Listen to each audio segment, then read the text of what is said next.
Now, how about, you've written several novels prior to Pale Sun. Did you feel that it just took a long time to crank up to face this book? Did you have to write the others before you could write this book? I think so. Why now?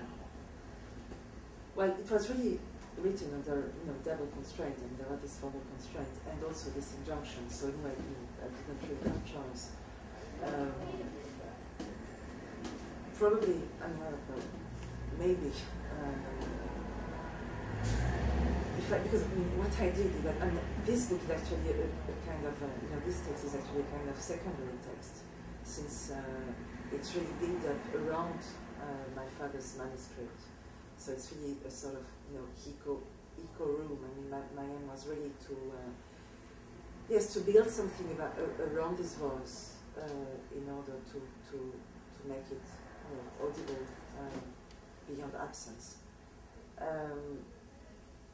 And maybe if there hadn't been this primary text, I would just have written, one day, indeed a sort of, I don't know, grief novel or familial novel, everything I didn't want to say, to do. But there was this other text, and there was something that was immediately, it was like, and this is also something you just so neatly. You're right, it's really about a life in linguistic traces, and I think this is just absolutely true. Everything up, and people in France they don't necessarily understand it. It was really like if the only possible encounter or conjunction was at the level of language, at the level of fiction. Since obviously the first text already sort of inhabited a place which was this kind of unstable place between delirium and truth, between fiction and reality. So yes, the only conjunction was through language, through literature, through movies. I mean, also through sort of big, legendary, and quite often childish figures that were already present in my father's text. I mentioned James Bond, but there is also the clown, the pirate. Yeah. So sort of childish figures.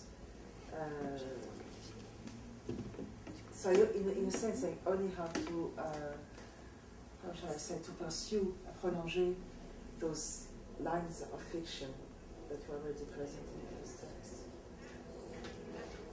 So you're sort of leading into my next question, which is in some ways the one that I'm most interested to ask you about and to discuss, which is to say, so from where you're sitting now, in what genre do you imagine this book lies? In what genre?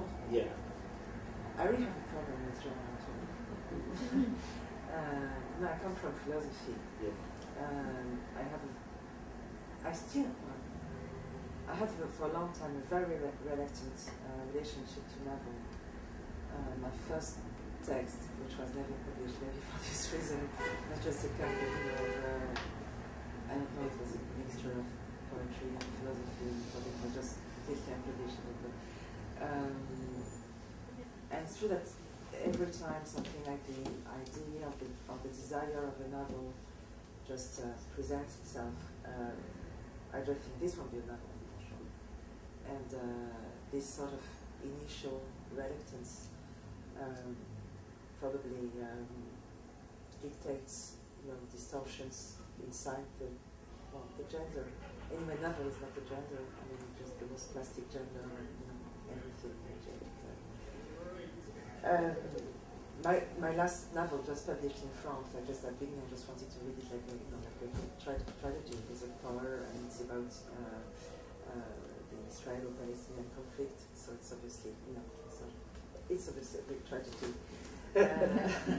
So I wanted the car and to commit it, but I'm not a dramaturg at all. I'm just confronting this. It's a novel.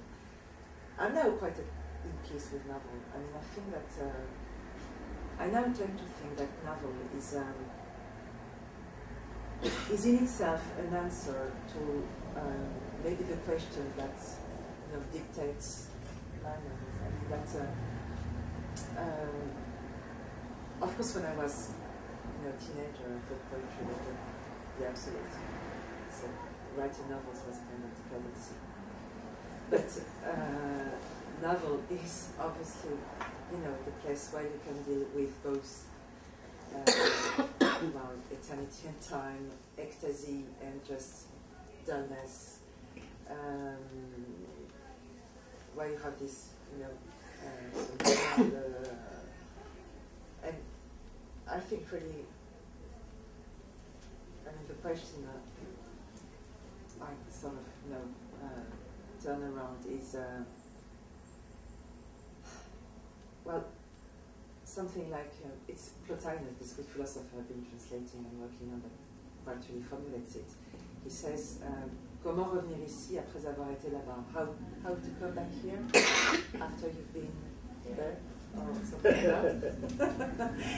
Which Beckett would formulate in another. Beckett says, in French, it's revenir est long, je ne sais pas d'où. Coming back is long, I don't know where from. How do you do it? Revenir est long, je ne sais pas d'où. Beckett said, right, this coming back is long. I don't know where. So this is innommable. And I think novel is really, in itself, in its form, this non-gender, which is novel, is actually a kind of answer to this question. Do you know that Derrida essay, The Law of Genre? Do you know that essay? Oui. That's a favorite of mine that I've been wrestling with again and again and again. And recently, I actually gave this paper at the Auto Fiction Conference at NYU that was all about this exact question. And it's so fascinating how Derrida formulates it, because he basically says, the first sentence is, genres are not to be mixed, I will not mix them. And then he, of course, goes on to mix genres throughout the entire piece. And he talks about gender in Blanchot, and how gender and genre get mixed up, and the way in which the inevitable ambiguity of language and the metaphysics of language makes genre unstable at the same time as the state and educational tradition and even the police in some way reinforce this idea of genres being fixed and immovable. But my feeling is that the novel contains all. Well, Mikhail Bakhtin said so. I mean, he said that the novel is like the all-encompassing genre. Yeah. I mean, the novel in itself is like it's all gender and so genders. The novel is not the genre. But this was very strong in France in the 50s, and people, obviously people like Blanchot, like Bataille, like Léris was just fundamental to me. Like Michaud as well. Michaud is obviously they have this. They just destroy gender, and now in France we just because we come back probably also for commercial reasons to this kind of very rigid and structured idea of gender. Not as much as in the US. Not as much, right? Well, I mean, it's so interesting how it's falling out here. Yeah. How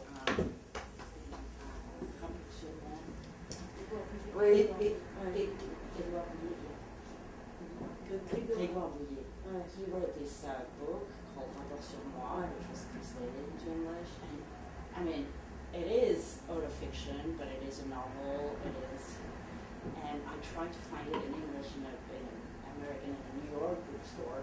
And it was in the memoir and biography section, and I was looking for it in the fiction section because it's fiction, And people were like, oh yeah, and so it's really hard for French folks or who play, more with, with genres and like trying to not be in a specific genre, to find, you know, an audience in the US and to find a spot in a bookstore, basically. Well, it partly has, and this is what I've said. I mean, I'm going to ask you another question. I don't want to go on and on. But it's partly because this is the most advanced capitalist country, and in the most capitalist country of all, taxonomies rigidify because of commercial opportunity attending thereupon. So bookstores become utterly rigid about what potentially gets shelved on which shelf. It's a shelving question, not a question about literature. Yeah. Except for great bookstores like here. Yeah, like this really is that really great bookstore.